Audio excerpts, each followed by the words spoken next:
I want you to close your eyes for just a second and remember the day you swore into the Army. Was it cold or hot outside? Rainy or sunny? Who was there? Family? Friends? Strangers you didn't know?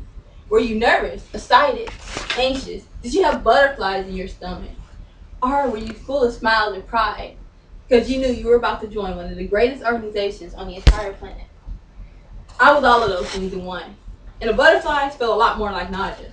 But as I stood there in front of all those strangers and my future battle buddies, I had never felt more pride and fulfillment than I had in my entire life. You see, the Army wasn't a part of my original plan. I wanted to be a doctor. I knew that since I was 5 years old when I found this dead rat in front of my door. I didn't know it was dead, so I tried to save it. First, I tried CPR, or my version of it, which was pumping its stomach and blowing in its little mouth. When that didn't work, I tried to shock it back to life using stereo wires. Still, when that didn't work, I tried to use a butter knife and cut it open and manually start its heart.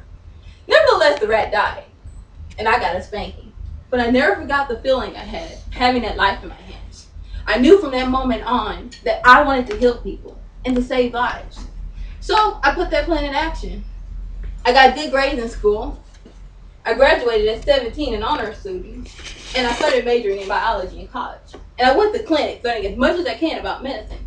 So I was on the right tracks, and life was good. But then that all changed.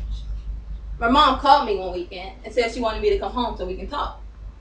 I didn't know what it was, but I could tell something was wrong. That weekend, I found out my mom was terminally ill. I was shocked and devastated. The doctor said she wouldn't even be alive long enough to see me graduate from college. So all those things that used to matter, college and getting an education and being a doctor, didn't seem to matter so much anymore.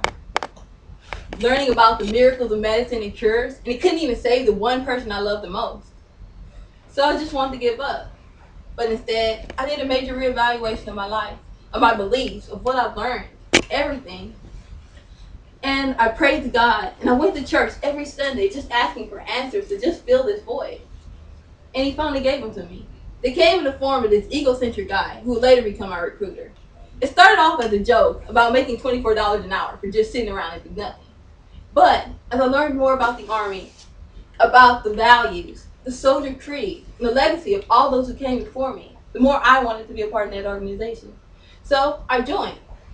And I wish I could say life was perfect after that and everything fell into place, but it didn't. For the first few months, I was yelled at, humiliated, and made to eat food that I wouldn't give to a rat. For the next half a year, I was bored to death by PowerPoints and lectures, and then more PowerPoints. And if that wasn't worse enough, I was sent to Fort Riley, where I learned the importance of chop blocks, drip pans, and studying pointless formation for hours for safety briefings we got every weekend. But the Army did have its benefits. I got paid to go to school for absolutely free. I got rooms, boards, and though not 5-star quality, meals I could eat anytime I wanted. But most importantly, I got to do what I always dreamed of doing, and that was to sustain life. Not only that, the Army gave me more confidence and made me stronger than I ever thought I could be. It taught me the importance of the battle buddy systems and the value of being a part of a team and standing up for what I believe. But most importantly, it taught me to never give up and to keep going on, even when it seemed all odds were against me. And so, I want you to think about what I said in the beginning of my speech, about the day you swore in. Knowing all you know, having all the experiences you had in the Army. If you could go back to that day and just walk away, would you? I don't know what your answer is, but I know mine. Not in a million years. The Army has been one of the greatest things that's ever happened in my entire life. And I wouldn't change it for anything in the entire world. Thank you.